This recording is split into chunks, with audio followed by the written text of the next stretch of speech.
好，今日係8月9號啊，咁就睇翻個波先，咁就望到嘅係個頂部啊，依然都係呢度啦。咁但係周線級別嘅話咧，就一定係頂底呢度咧就有明顯清晰噶啦。咁跟住，然後我哋就去嗰個日線圖睇啦。日線圖嘅話咧，就我哋已知啦，佢本身呢個禮拜佢到咗前頂啦，我哋一定係關注佢會唔會誒有調整啊，或者Q 力卡勒嘅嘢啦。咁就如常地係喺日線圖呢個禮拜就應該係8月3號啦。咁佢到咗位置之後啦，咁佢就迎來一波嘅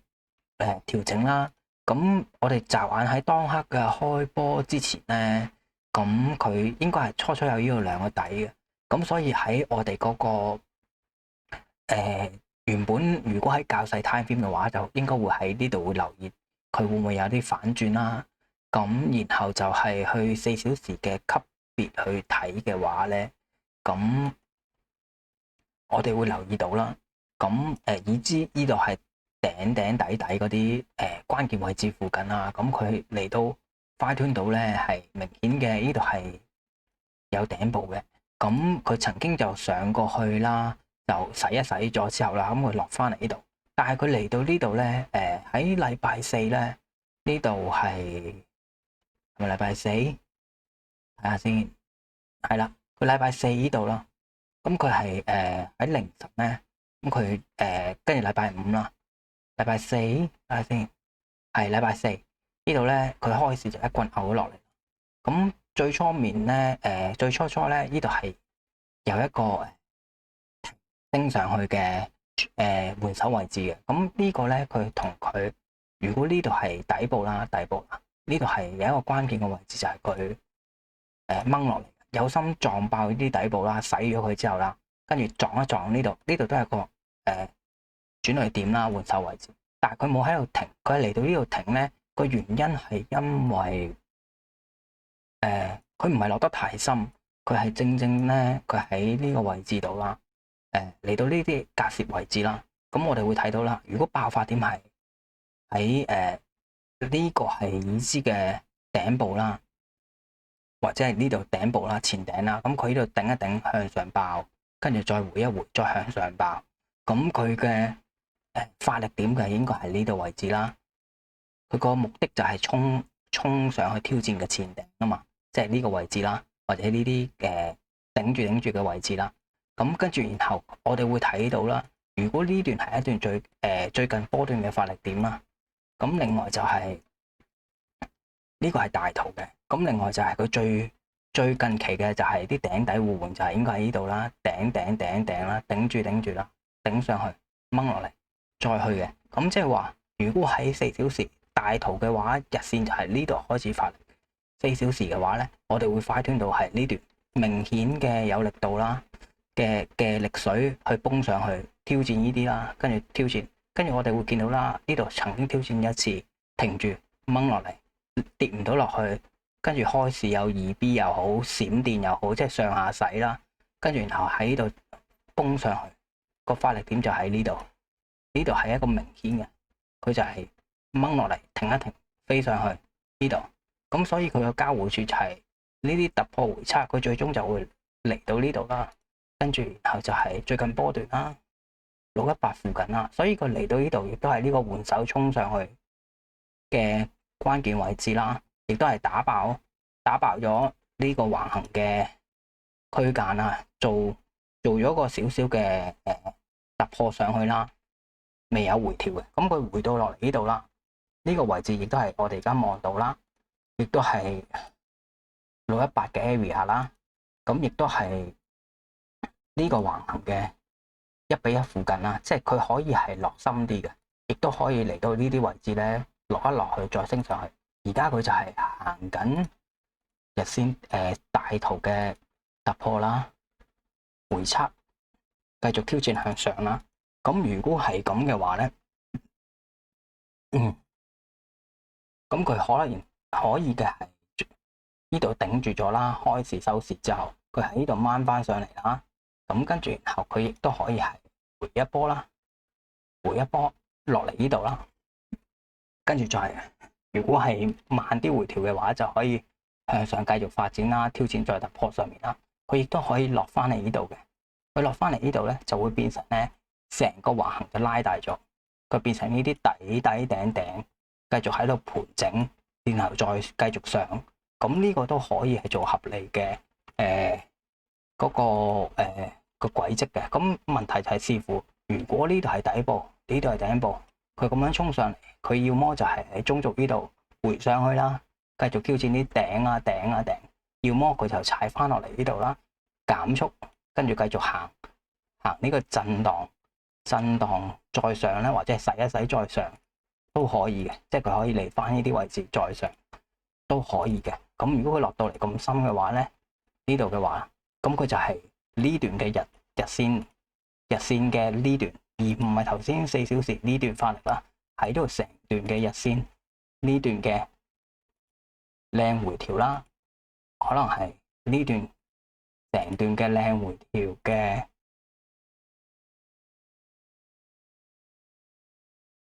618啦，前頂啦，支持阻力互換啦，亦都係呢個橫行底洗倉啦，佢可以係落到嚟呢度嘅。佢一旦落到嚟呢度咧，佢洗埋咁樣再上咧，呢個就係符合佢一波大圖嘅突破回測橫行洗倉618再上去挑戰，咁可以留意翻啦。咁另外就係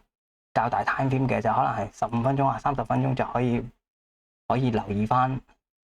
呢個 area 啦。咁呢個 area 大概係橫行底啦，呢度附近睇下會唔會有啦。咁呢個就係呢個前嘅頂底互換嗰啲位置啦。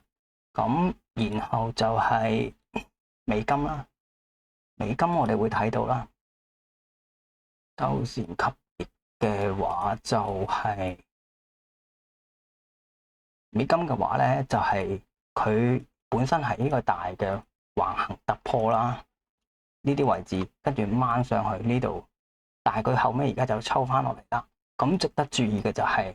如果呢個係橫行啦，呢個係美金嘅美元指數啦，咁佢可以係關鍵位置就係佢而家抽咗落嚟呢度啦，呢度係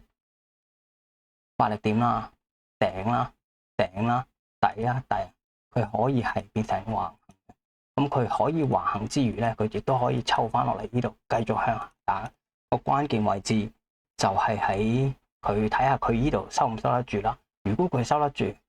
抽翻上嚟嘅話，咁就可以留意到呢個100-102啊呢啲位置咧，就比較關鍵啲啦。因為如果佢向上繼續打嘅話，咁佢就係有機會形成嘅係上行震盪啊。呢啲畫面可能係周線級別嘅上行震盪啊，即係佢可以係行呢啲嘅，可能係下路啊呢啲嘅，咁可以值得關注啦。佢會唔會係行呢啲上行震盪啊嗰啲啦？咁因為呢度始終都係，如果4小時嘅話咧，呢度都係一個頂底互換啊嗰啲曾經嘅支持與阻力啦。而呢個咧就係個周線級別嘅，你驚佢係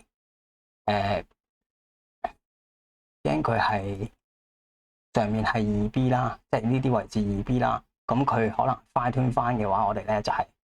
呢個位置啦，因為佢有個抽針嘅。如果佢一旦嚟到呢度咧，咁可以係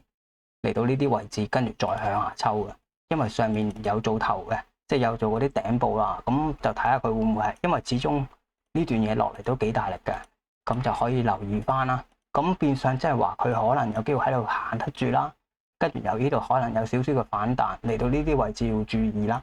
咁同一個道理啦，佢如果呢個係向上反彈嘅話，佢有啲直盤係可以有一波嘅回調啦，當先睇回調，唔知佢係咪咁行，亦都可以係頂底又走咁嘛。咁就可以喺呢啲位置就望得到咧，明顯清晰嘅，例如係美金對價值啦，咁佢可以係有清晰嘅一波而家見到啦。如果美金係向上反彈嘅話，咁佢有機會都係形成呢度啦。喺較大嘅 time frame，佢都會迎來一波嚟到呢啲位置啦。呢度停崩落嚟，呢個係佢曾經嘅升啦，抵咗倉啦，跟住變成突破區啦。佢有機會係嚟到呢啲位置啦。4小時級別嘅話，亦都係同美金嗰個差唔多樣嘅啫。佢有機會係打一波回調啦，fine tune翻嘅話就可能係呢個位置啦，底底頂頂。佢有機會係喺30分鐘啊，呢度可以留意到佢會唔會係先做個橫行啦，跟住然後禮拜2、3開始破一破慣性啦，然後回測向上打到嚟呢個位置啦。咁可以留意翻30分鐘啊嗰啲，睇下佢會唔會係有一波嘅回調段啦。即係先諗佢係下跌的回調啦，呢度啦。咁正常就係嚟到呢啲交匯處就可以小心。如果佢呢度係有橫行啊、洗倉啊嗰啲，就可以做一波15啊、30分鐘嘅反彈波，可以留意下啦。咁黃金嘅話就再嚟望多次啦。黃金嘅話咧，就已知佢去到個底部啦，呢啲周線級別嘅底部啦，佢曾經嗰啲底部啦，或者呢啲位置佢停咗喺度啦，跟住然後佢就係本身係上個月啦，成個月都係向下嘅，成個月都係向下慢慢減速啦。咁佢嚟到呢度咧，就係見到佢減速之後啦，咁佢首次就係4小時睇到嘅係橫行，佢先係有一波動能抵消啦，呢波同呢波抵消咗啦，跟住然後佢就再繼續橫行啦，跟住橫行之後啦，咁佢就變成啲長動能抵消咗之後停止睇跌啦，橫行啦，跟住成攤嘢都係橫行。跟住，然後呢度係曾經再嚟多次嘅，打破咗呢個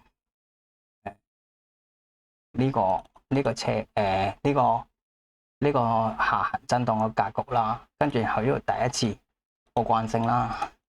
跟住然後就係頂頂底底啦，發力點啦，崩一次啦，冇辦法創新高啦，熬落嚟啦，再熬上去，再熬落嚟。喺4小時級別咧，呢個係最近期嘅橫行啦，呢個係較大嘅日線圖嘅震盪區間啦，咁就可以望到。如果要留意嘅點位就係喺較大 time frame 嘅話，就係呢度啦，衝上去啦。咁呢度就係呢度啦，跟住後近期嘅一格就係呢度啦。個目標嘅阻力就應該係呢個比較明顯嘅4370呢度啦，啱啱好頂住咗啦，頂住咗，而家嚟到呢度棘住咗啦。咁如果喺日線喺較細嘅 time frame 或者係1小時嘅話咧，就最近發力點就係我哋會望到花端度啦，曾經嘅頂部啦，突破上去啦，踩一踩呢度啦，再飆上去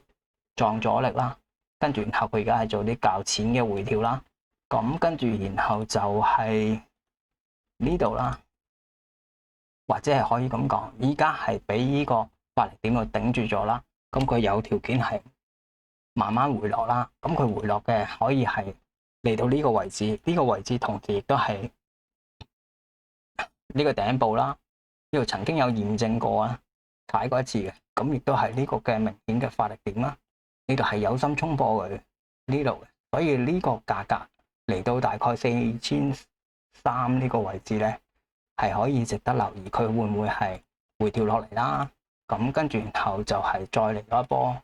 向上繼續挑戰啦。一旦佢呢度係守唔住嘅話咧，咁我哋就會望翻下一格啦。呢度係比較多平底嘅，呢度比較多平底嘅係呢個頂啦、底呢個區間啦。跟住然後就係如果以成段嚟計嘅話，佢可以係第一關就係睇翻個支持阻力啦。第二關就係如果佢落得嚟太深嘅話，咁佢動能抵消咧，呢個一頂一底咧，佢有機會係嚟到呢度啦。呢個係比較大嘅關注點，就係呢個發力點啦。呢個發力點，佢有機會係再行一波震盪啦，都可以繼續行震盪嘅。咁因為呢個比較明顯嘅發力點咧，都未摧毀到嘅話咧，咁就可以睇一波，睇下佢會唔會係回調落嚟呢啲位置再繼續上啦。預佢變雙頂或者破頂先啦。如果佢大力落嚟嘅話，就可以留意翻呢啲位置啦。一旦嚟到咁深嘅位置嘅話咧，一旦嚟到咁深嘅位置先炒上去嘅話咧，咁我哋會心理準備呢個係一個大嘅發力點啦。但係佢亦都可以係一個震盪形式嘅。佢嚟到咁深嘅話，佢可以行呢啲震盪啊，繼續行上去嘅。就先睇下佢當呢個係突破回測啦，守唔守得住啦？第一關就係4300啦。如果守唔住嘅話，就落嚟呢度望，睇下佢期待佢清唔清到個底部之後，再向上反彈一波啦。跟住就變成啲震盪啊嗰啲咯。咁第一關就可以。如果一旦落嚟咁深，就係呢個位置啦，提防佢係上面洗倉啦，跟住佢再洗翻落嚟，再行呢啲較大型嘅轉變，就係嚟到呢啲位置可以觀望啦，跟住揾機會啦，或者落到嚟呢啲位置都得，因為呢個係比較大型嘅橫行嘅頂啦。呢度亦都係一個比較靚嘅發力點啦，佢係有心衝破呢啲頂做出嚟嘅位置，咁佢可以行到呢啲位置繼續向上嘅話，就係嗰啲頂底嗰啲，就係呢啲上行震盪 feel 啦，咁就可以留意一波啦。呢個位置禮拜二到係咪喺度做突破回測向上啦，或者係嚟到呢度禮拜二三相對高位落到嚟呢啲位置可以睇啦。咁就差唔多啦，拜拜。